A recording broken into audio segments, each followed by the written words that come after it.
জামাতের নিবন্ধন না দিলে আপনি বাংলাদেশে কাকে নিয়ে নির্বাচন করবেন, কাদেরকে সহ আপনি রাজনীতি করবেন, বাংলাদেশের রাজনীতিতে কে সরকারি দল হবে আর কে বিরোধী দল হবে। তো নির্বাচনটা করতে হলেও তো এই গণতন্ত্রকে রক্ষা করতে হলে জামাতকে নিবন্ধন দেয়া এবং তাদেরকে সকল রাজনীতি করার অধিকার দেওয়ার বিকল্প কিচ্ছু নাই। আওয়ামী লীগ বাংলাদেশ থেকে চিরদিনের জন্য পালিয়ে গিয়েছে, এই দলটা কেউ টেনে আনার আর চেষ্টা করবেন না। বাংলাদেশের সরকারি দল, বিরোধী দল এবং রাজনৈতিক ভারসাম্যতা, গণতন্ত্র ফিরিয়ে আনতেই জামাতের নিবন্ধন দেওয়া অত্যন্ত ফরজ হয়ে দাঁড়িয়েছে, ফরজ এবং ফরজ। জামাতের নিবন্ধন ফিরে পেতে আগামীকালকের আপিল বিভাগের রায় রয়েছে, যেই রায়ের মধ্য দিয়ে নিশ্চিত করা হবে বাংলাদেশে জামাতে ইসলাম তাদের মার্কা ফিরে পাওয়া, নিবন্ধন ফিরে পাওয়া তথা আগামী নির্বাচনে অংশগ্রহণ করতে পারবে কি পারবে না। আপনারা জানেন, অত্যন্ত দুঃখের সাথে আমাকে বলতে হচ্ছে এই কথাটা, এজন্য যে ফেসিবাদের আমলে নির্ণয়কৃত কোনো কিছুই বাংলাদেশে এতদিন থাকার কথা না। এই দেশে আওয়ামী লীগ যা করে গিয়েছে, যাকে আপনার বলেছে খুনি, বুঝতে হবে সে হচ্ছে সবচেয়ে ভালো। যাকে আপনার করেছে ফাঁসি, মনে করবেন পৃথিবীর সবচেয়ে ভালো মানুষ।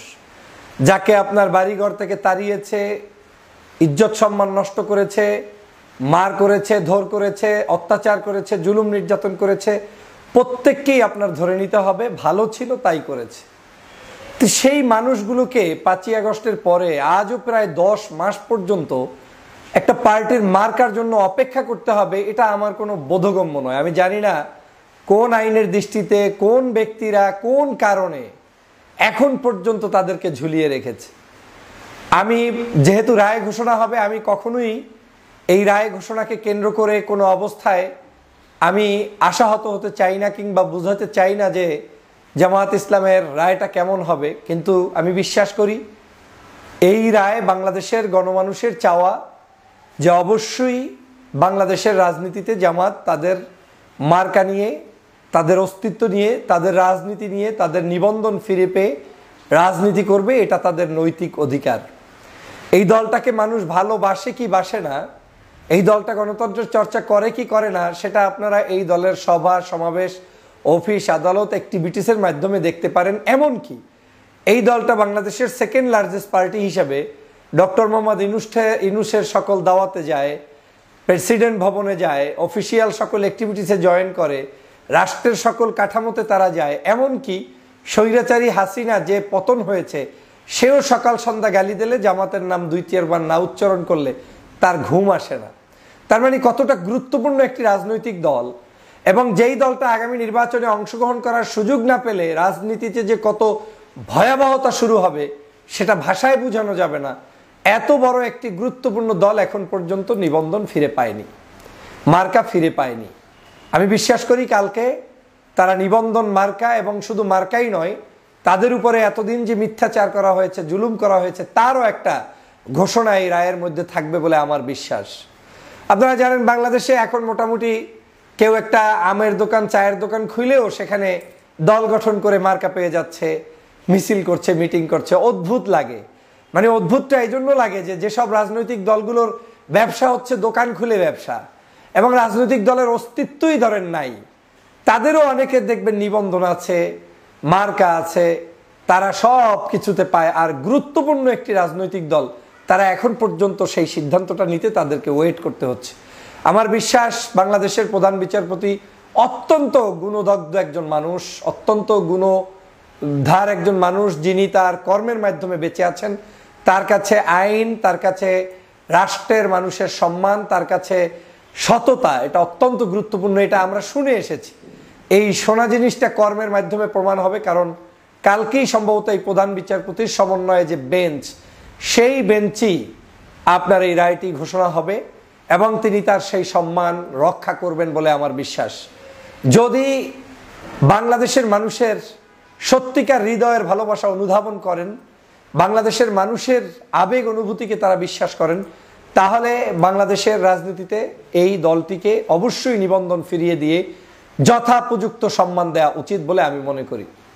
এবং আমি এও মনে করি যে আপনারা নির্বাচন করছেন, আমরা নির্বাচন করছি, ডিসেম্বরেই নির্বাচন হবে, অমুক সালে নির্বাচন হবে, আর নির্বাচনটা হবে কার সাথে? তো নির্বাচনটা করতে হলেও তো এই গণতন্ত্রকে রক্ষা করতে হলে জামাতকে নিবন্ধন দেয়া এবং তাদেরকে সকল রাজনীতি করার অধিকার দেওয়ার বিকল্প কিচ্ছু নাই। আওয়ামী লীগ বাংলাদেশ থেকে চিরদিনের জন্য পালিয়ে গিয়েছে। এই দলটা কেউ টেনে আনার আর চেষ্টা করবেন না। বাংলাদেশের সরকারি দল, বিরোধী দল এবং রাজনৈতিক ভারসাম্যতা, গণতন্ত্র ফিরিয়ে আনতেই জামাতের নিবন্ধন দেওয়া অত্যন্ত ফরজ হয়ে দাঁড়িয়েছে। ফরজ এবং ফরজ। জামাতের নিবন্ধন না দিলে আপনি বাংলাদেশে কাকে নিয়ে নির্বাচন করবেন? কাদেরকে সহ আপনি রাজনীতি করবেন? বাংলাদেশের রাজনীতিতে কে সরকারি দল হবে আর কে বিরোধী দল হবে? তো যারা মনে করেন যে নিবন্ধন মনে হয় হবে না, তারা বোকার স্বর্গে যেমন বসবাস করেন, পাশাপাশি তারা মনে করেন রাজনীতিটাকে নিজের মতো করে করতে। রাজনীতি আসলে নিজের মতো হয় না, বিরোধী মতকে সুযোগ দিতে হয়। আমার আপন শত্রু অনেক সময় আমার কাছে রাখতে হয়, আমার স্বার্থেই কাছে রাখতে হয়। আওয়ামী লীগ ধ্বংস হওয়ার অন্যতম কারণ কি জানেন? এই রাজনৈতিক দলগুলোকে কাছে না রাখা। বিএনপি জামাতকে যদি টিকিয়ে রাখতো, টিকিয়ে বলতে কি, তোরতা খেয়ে তো আর টিকে থাকতো না। যার রাজনীতি সেই করতো, কিন্তু অ্যাটলিস্ট গণতান্ত্রিক ধারায় তারা নির্বাচন করতে পারতেন, সুস্থ পরিবেশ পেতেন। তাহলে হয়তো আওয়ামী লীগকে এভাবে পালিয়ে যেতে হতো না। হয়তো আওয়ামী লীগ নির্বাচনে হারতেন, আসতো তো কেউ না কেউ ক্ষমতায়, হয় বিএনপি আসতো, না হয় জামাত আসতো। কিন্তু এই রাজনৈতিক নিধনের কারণেই আজকের আওয়ামী লীগ হারিয়ে গিয়েছে। সে কারণে বলছি, এখন বাংলাদেশের গণমানুষের দাবি জামাত ইসলামের এই রাজনীতিতে তাদের মার্কা ফেরত দিয়ে অবশ্যই তাদেরকে সম্মানিত করা উচিত। এবং মার্কা ফেরতের সাথে সাথে যে সমস্ত অভিযোগের ভিত্তিতে এই দলটাকে অভিযুক্ত করা হয়েছে, সব অভিযোগগুলো প্রত্যাহার করে নেওয়া উচিত। কারণ প্রমাণ হয়েছে এটিএম আজহারুল ইসলামের মুক্তির মাধ্যমে যে আজকের তিনি যেমন যুদ্ধ অপরাধী নয়, তাদেরকে বিনা কারণে ফাঁসির কাস্টে ঝুলিয়ে হত্যা করতে চেয়েছে এবং আরো 11 জনকে বিভিন্ন কায়দায় হত্যা করেছে।